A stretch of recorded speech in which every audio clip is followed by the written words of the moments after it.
Hi, and welcome to this on-demand demo of Equipment Manager, formerly known as Asset Manager.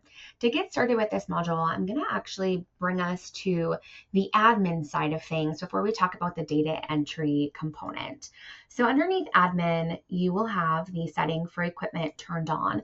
And from here, you'll be able to begin to upload your pieces of equipment, your assets, your inventory, from small things that you are using and depleting the resources of often, all the way up to big things that you may not have even been a part of installing, but you certainly are part of maintaining.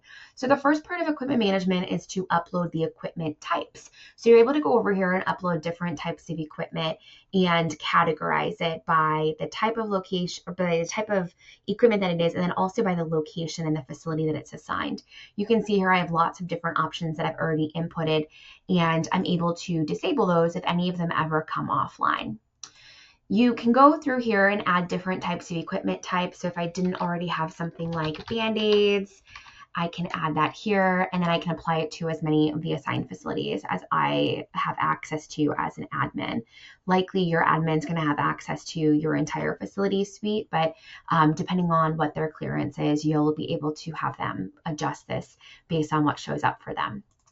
From here, once you add that equipment type, you're able to start dropping in actual equipment. You can see here we already have lots of examples shown, but to add new equipment, you'll pick the facility first, and then you will drop in the name. So let's say here I want to say small Band-Aid. I'm able to go back through, find that Band-Aid that I just added, make and model. I can put NA. Location, I'm able to get really granular about that. If it's a piece of equipment for a body of water, I can definitely put that here. Since this is just more in the inventory family, I'm going to leave that open. For serial number, I can just ignore that or put NA. And then I can decide how much of this is going to be valuable for me to fill out.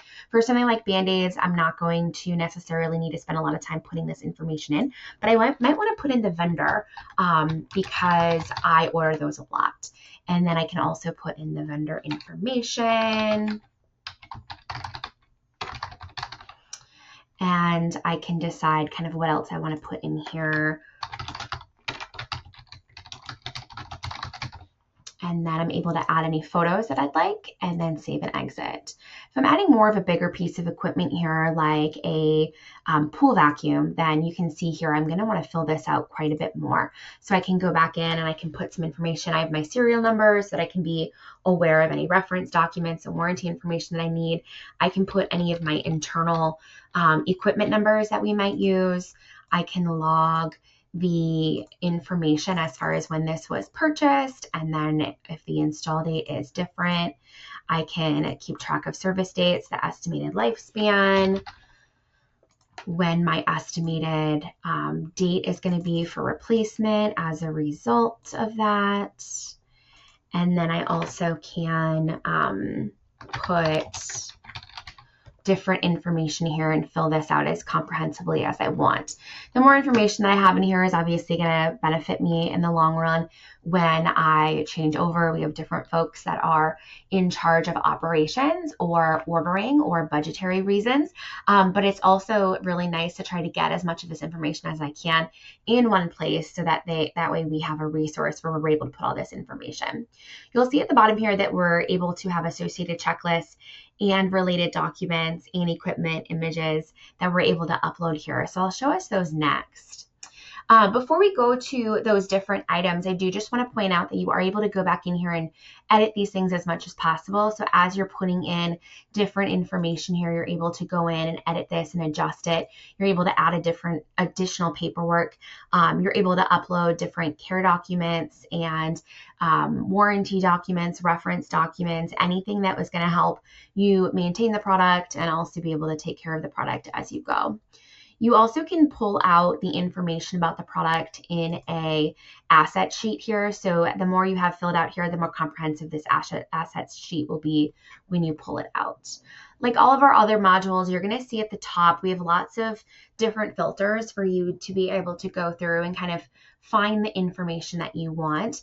This specific filter right now is my all facilities, and I have all of my warranty periods checked off, but I certainly could adjust this and look at what things I have in service or what things I have in retirement. as you maintain your service with HydroApps, you're going to have years and years of data that you're going to be able to take certain pieces of equipment, certain inventory will obviously cycle through, but certain pieces of equipment will also come offline for being serviced or refurbished. You'll also retire pieces of equipment as you install new equipment pieces and so on. You're also able to sort through different types of equipment. So if you want to get really granular with your type of equipment, you're able to do that here. You also can get really granular with facility, and then you can sort it that way through all different types. You also can remove some of these warranty periods and see what different warranties come up as a result of when those due dates are. So you'll be able to see the install date, the last service date, and then also that window. One of the benefits of using Equipment Manager is that you are able to set up reminders of when you're getting close to warranty on the 30, 60, or 90-day cycle. So we really do recommend any equipment that is under warranty that does require you to be taking preventative action and preventative maintenance on that item in order to prove that you are taking care of it and doing recurring service and items, that you're able to keep track of that all in one place. You're also able to keep any reference documents. So if you have some manuals on how your team can take care of mannequins that you buy, or different manuals for your different equipment in the actual pump room, you're able to load those here, and you're able to upload new ones as you need to. There's no limit to how many pieces of equipment you add, how many reference documents, how granular you get with your different equipment types.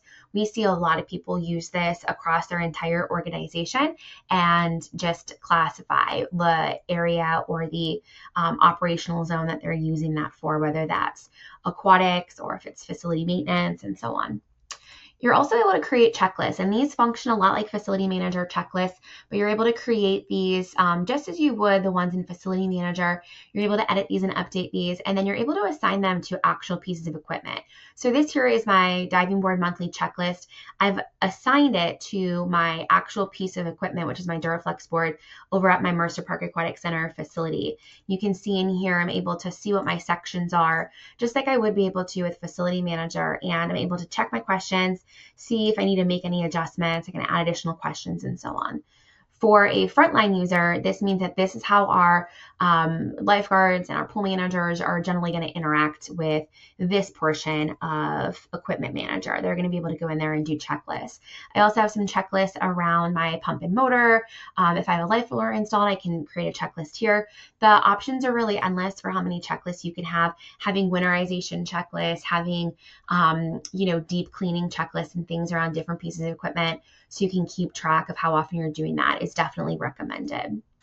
And then the last piece to the admin panel is the inventory setup. So with inventory setup, we encourage you to add new items. You'll write in what the item is, and then you'll apply it across the different facilities. If it's something that's universal across all the facilities, then you're able to mark that here, but you also can just pick certain locations if you wish. You're able to really build this out as far as inventory number. None of this besides the unit type and the name is required. So you're able to fill this out as much as you'd like. But you'll see over here that the more that you fill out, the more information that you have in here, and this can kind of help you just keep track of all of this information. The benefit of having information like the vendor information in here is that you're able to keep track of that, and you're also able to make sure that it's something that on a recurring basis is being checked for inventory. You're also able to set those inventory minimums based on location. So this is a really nice way to go in here and say, this is what our minimum inventory should be for each of these items. And this is one of the ways that HydroApps works for you, is that when you set what those minimums are, when your team goes in to fill out inventory and check off inventory or add inventory, you're going to get email notifications when you fall below that set point. So for example here, if I know that I'm onboarding a lot of new employees, my set point's 40 for my Fox 40 whistles, then I would keep that at 40. And when my team fills out inventory, if they're ever reporting that we have less than 40, then that's going to send me an email notification that I need to order whistles. And that will be an email instead of a post-it, which will be really great for my operational follow through as a supervisor. So from the admin side, we're going to jump over to the reporting tab where we have some more stuff built out for our equipment management. We already talked a little bit about the warranty expiration. You're going to be able to pull records of anything that is going to be coming towards expiration, and you can sort this. You can see by facility, expiration period, so 30, 60, 90, or a year. You can also sort by serial numbers. So if you're using serial numbers as a way internally or on your purchase orders to be able to find that information, or in your finance documents, you'll be able to find that here. Then you can also search by equipment name. So I can also start to kind of put in some different information here and see what pulls up for me. Lifespan is going to be giving you a snapshot glance at where you're at for your estimated replacement costs. If you use this to the full functionality of how it's designed, this really helps with projecting budgeting and giving you kind of a glimpse of where you're at, the age of your equipment, the age of your assets, and what you'll be looking towards replacement-wise. Something that goes with the lifespan, the warranty, is the request for quote. So on this page, if you drop down into a facility and you click into a piece of equipment, you're actually able to generate a quote here based on the information that you populate. So if I want to put a pool pump in here, I can see this one's really built out. I can see when it's installed, and then I can create a PDF once I fill out this information that's going to generate a request for quote for me to use in our organization. To continue through this list here, we also have checklists. We talked a little bit already about those checklists. This is where you're going to find the reporting of the checklist. So when we talked about in the admin screen that we can create checklists, this is going to be where we're going to see any outstanding issues or completed issues and completed inspections related to those pieces of equipment. So instead of these reports being nested under the facility manager tab for our reports, they're going to be over here under the equipment tab. You're also going to be able to create a vendor list. So we really love this feature. We think this is really great for your any continuation plans that you have, any succession plans that you have. It's really valuable to have all of your information in one spot. You can certainly really build this out as well. We know a lot of times as our team moves on to different positions, whether in our organization or outside, we can lose quite a bit of this information because it's stored primarily in emails and through phone conversations and things like that. So we really encourage this to be built out. So it's something that your team can make sure they're doing during their tenure, and then it's something that can live beyond their time at your facility and your operation. The inventory report works just like a checklist where you're able to see what the inventory is. You're able to pull reports here either in your Excel doc or your PDF, kind of see where your actual record is of your inventory. You're able to see the different logs. So you can see from today that this account checked out inventory, and I'll show us what that means in just a moment. We added inventory, and then we also recorded the actual. So it sounds like this day, we went through and we added some things that we had ordered that we added to inventory. We also checked out some items. So maybe we had a lifeguarding class over the weekend and we used some of those books. And then we took an actual record just so we're knowing exactly where we're at with different stuff. You can see here at a glance that you're able to open these things up and also see your minimums. And I'll show us a more robust version here in a moment. I'm also able to click into my current inventory counts. I can drop this down by the different location. I can see here I don't have my minimum set up, but I do have some inventory that's been taken. You're able to go through and fill out what this information is and be able to look at this at a snapshot. You're also able to go into specific pieces of equipment and see where you are at with that equipment and see what pops up there. And then lastly, inventory orders. If you're keeping track of your orders, your reorders, if you're on a recirculating or recycling time periods where you're getting things restocked and you're getting auto orders, or if you're having different folks receiving different orders, everything from different chemicals to your smaller things that fill out your first aid kit, like different types of gauze, different sizes of gloves and things like that. You're able to put all in here for your inventory and track those orders.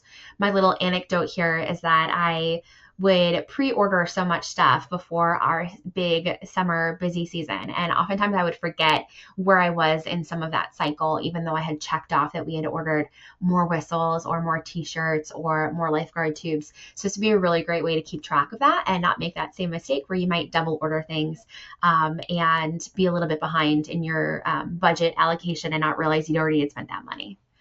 So let's talk about how staff is going to interact with this module. So in the Actions tab, this is going to be where most of your staff are interacting with your HydroApps modules, and this is going to be where the data input happens. So under Checklist, they're going to be able to go in here and click into Equipment Management, and this is going to be where all of the equipment related checklists populate. So you can see here I have a few different ones. I have one related to a slide pump. I have one related to a water feature pump, a recirculation pump, and then I also have my diving board. So with this one, I can open this up. It says that it's monthly maintenance. I can go through and fill this out just like I would for my other checklists that I am used to using. I'm able to put any comments that I need to here, and then I'm also able to capture my signature like I can with my other checklists. The other thing that your team can do in here under checklist is they can put in that inventory. So you'll see here under inventory, it's going to be broken down by facility, just like our forms and checklists are. They're going to be able to do 3 different things if they have this turned on. They're going to be able to add inventory, check out inventory, and then record the actual count. So adding inventory is going to be that we just have a box of new equipment come in from the lifeguard store, and it includes some stuff for open swim. So I'm going to add some kickboards, some pull buoys, and maybe we got like 5 fins. Those aren't as popular. I'm going to add those here and be on with my day. If we're checking out equipment, maybe I'm teaching a lifeguarding class, and part of that is that I'm going to write how many of these I've taken off the shelf. So I've taken 9 lifeguard books off the shelf, and 4 of those people are also lifeguards for our association or our operation or our organization, and I'm going to take 4 of those as well and hand those out to those people in that lifeguarding class. That would be an example of checking out inventory. And then maybe it's my job to go through it and actually record inventory. So I'm going to walk around the deck and write in how many things we have of each. My list might be really long. This list is focused a lot on deck, water fitness related stuff, a little bit of swim lessons, a little bit of first aid, a little bit of staff stuff with whistles, and there's also books here. So it might be one of those things that I'm not going to do all of that stuff, and so I could sort this out further and have like a dash here that says water fitness class or swim lessons, and then if I didn't want my team to check that that section of stuff, they could always click ignore, and then they could go through and do the rest of the checklist here of inventory for me if we wanted to do it that way, and then they could kind of just fill out what they want there. This is going to show up again in the reports tab under the inventory and current reports here, so you're able to see that as the admin. So one more thing I just want to show here. So underneath checklist, we have inventory, we have equipment management. The last thing that I want to show is also on the dashboard, but it's under the insights dashboard instead of the action dashboard. You can see here there are ways to manage cards under the equipment manager module. So we have 6 different cards for equipment manager. We have the total value of assets per facility. You do need to make sure that all parts of the form for that is filled out as far as what the asset value is for that to populate. You also have the asset warranties expiring within 90 days. So this is going to pop up as a reminder of what is coming up with warranties. And you can see that over here on this card. We have one for inventory items within 20% of the minimum. So this is going to populate here and let us know kind of where we're at. We have a number of open asset issues. So this is going to be related to any issues we have open generated from those equipment checklists. We're going to have most used inventory items just so we can see it as snapshot, like what is it that we're actually going through on the deck, and then number of checklists due. So those checklists are going to generate periods of being due and rotating through those, and this will populate there and let us know when those are coming due. You are able to toggle any of these off that you wish, just like you're able to do that with the other cards as well, but you can make those adjustments as you'd like to customize your dashboard insight dashboard for yourself and be able to kind of operate this how you'd like, so you're able to see different things. There are a few ways to toggle through these cards here as well, and you're able to see different locations. And as a reminder, if some of your folks only have access to certain facilities, and they'll only see those as an option in the dropdown. We'd love to answer any questions that you have about Equipment Manager and how it could help you streamline your operations, help you really take a stab at inventorying and keeping track of all of the equipment in your facility. Make sure that you have all of the things in one place as far as your checklist, your reference documents, your warranties, and so much more. Feel free to reach out to us so that we can set up a live demo if you wish, or go to our website to find a pricing request to get some pricing for Equipment Manager for your facility.